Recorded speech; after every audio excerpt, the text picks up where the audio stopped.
Ke sana, kita lihat dulu sejarah perkembangan dari startup yang ada di Indonesia. Bisa kita lihat di sini ada dua peta. Nah, yang sebelah kiri ini menggambarkan perkembangan startup yang ada di Indonesia.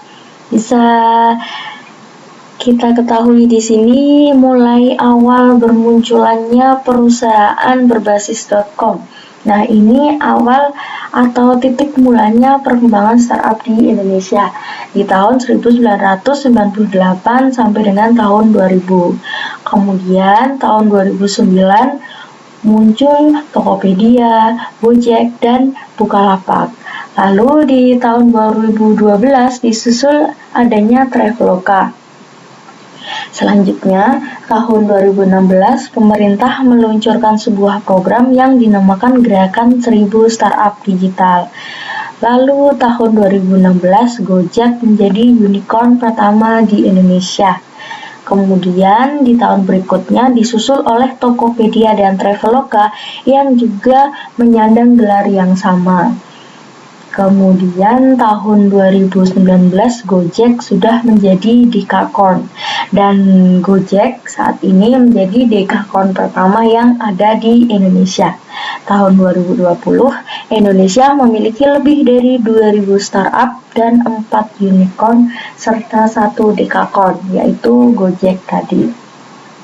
Nah, kalau kita melihat dari peta ini tadi, dari tahun 2009 yang Tokopedia, Gojek, Traveloka dia mulai ada, kemudian tahun 2016 menuju ke 2017 perusahaan startup ini menjadi unicorn dan kemudian Gojek berhasil juga menjadi Dekakorn, maka kita bisa menemukan korelasi bahwa perusahaan startup ini dia erat hubungannya dengan kecepatan pertumbuhan bisnisnya.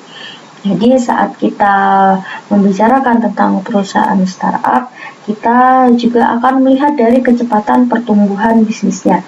Memang kalau perusahaan startup ini, mereka juga masih terus berada dalam fase pengembangan, berada dalam fase penelitian untuk terus menemukan pasar maupun terus melakukan pengembangan produknya itu sendiri. Bahkan di saat ini perusahaan startup ini biasanya juga mengacu pada perusahaan-perusahaan yang layanan atau produknya berbasiskan teknologi. Nah, kalau peta di sampingnya ini lebih ke arah mapping dari e-commerce yang ada di Indonesia. Dan ranking yang saya tampilkan di sini, ini ranking terbaru di V3 tahun 2020 ini. Jadi dari ranking 1 sampai 10. Tapi sebenarnya dari iPrice ini sendiri dia menampilkan cukup banyak e-commerce, bukan hanya 10 ini. Nanti kalau kalian ingin melihatnya lebih lengkap, kalian bisa mengunjungi websitenya di iprice.co.id. Dan dari peta ini kita bisa mengetahui posisi pertama ini diduduki oleh Shopee. Jadi tahun 2020 V1 sampai V3 ini diduduki oleh Shopee. Berbeda dengan tahun 2019. Kalau 2019 di V pertama, untuk ranking pertama ini, ranking ke-1, dia ada Tokopedia. Kemudian ranking kedua ada Bukalapak dan Shopee, dia ada di peringkat ketiga. Ini di tahun 2019 di V pertama. Lalu kalau V kedua di tahun 2019, Shopee mulai naik, dia berada di peringkat kedua. Kemudian di V3 tahun 2019 masih sama posisinya, Shopee dia ada di peringkat kedua dan Tokopedia di peringkat pertama. Lalu V4 ini mulai ada pergeseran. Jadi Shopee dia di ranking pertama dan Tokopedia di ranking kedua. Dan posisi ini sama sampai di Q3 2020 ini. Shopee di ranking pertama dan Tokopedia di ranking kedua. Dan dari perubahan ranking-ranking ini, kita juga bisa melihat bahwa memang fokus dari perusahaan-perusahaan ini juga dari kecepatan pertumbuhannya. Dan dalam pertumbuhan sebuah perusahaan, pertumbuhan sebuah bisnis, pertumbuhan startup, kita mengenal beberapa fase. Nah, kali ini kita akan mendiskusikan dari dua fase yang berbeda.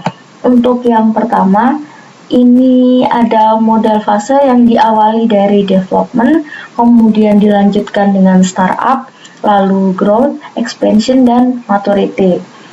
Dan dalam tahap development ini, fokus dari bisnis dimulai dari mencari ide dari berbagai permasalahan yang ada, dan permasalahan bisa datang dari hal-hal yang dialami dalam kesehariannya.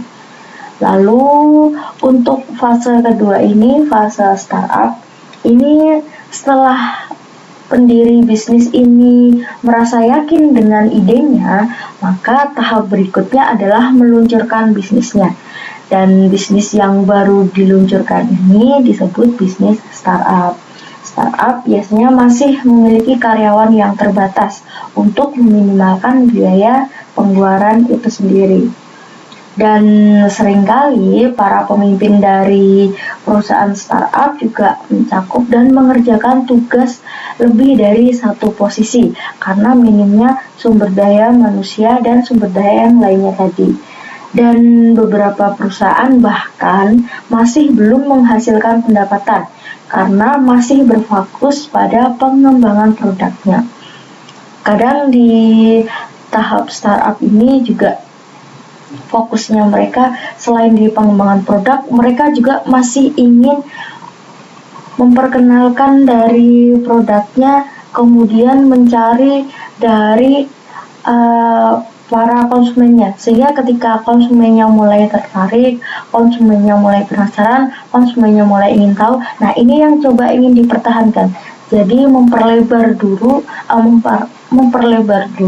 banyak audiens yang mengenali tentang bisnis yang dilakukan.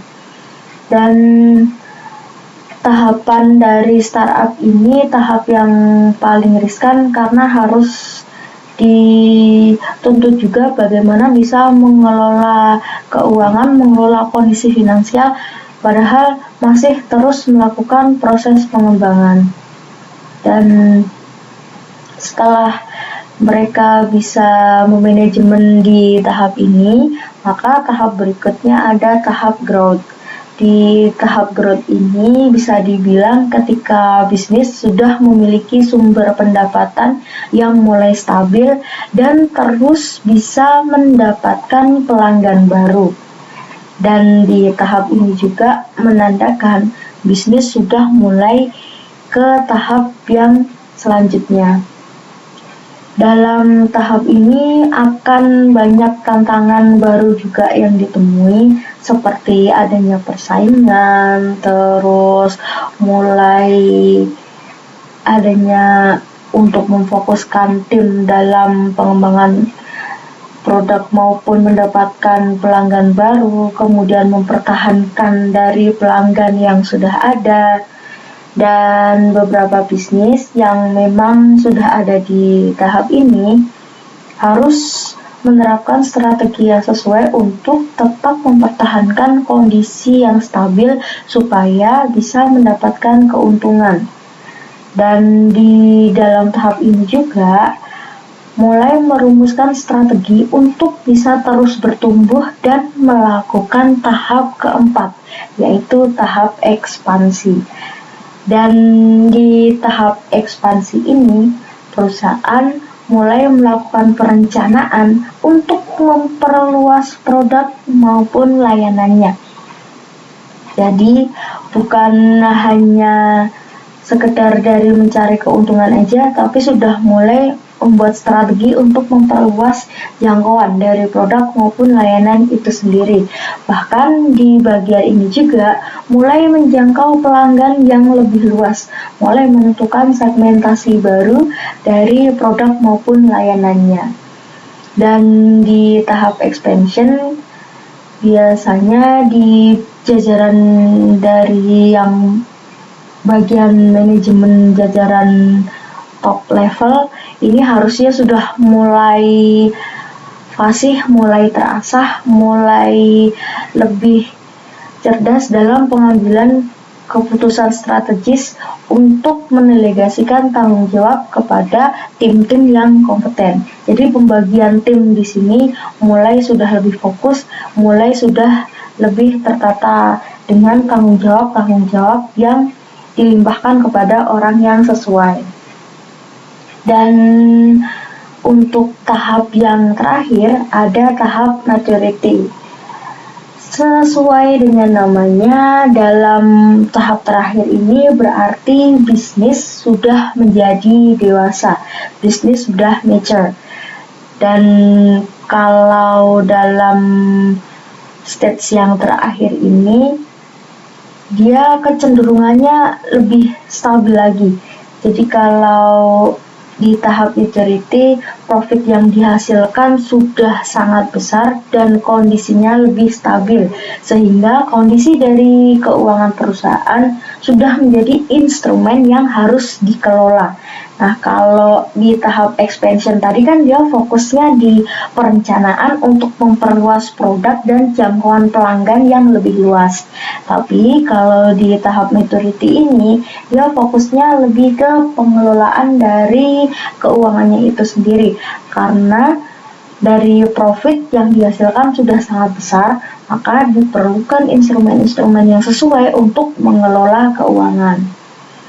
Jadi berbeda juga di tahap awal tadi. Kalau di tahap awal dia masih menjadikan keuangan sebagai sumber daya yang terus dicari. Bahkan profit belum menjadi fokus utamanya mereka. Nah, berbeda dengan maturity.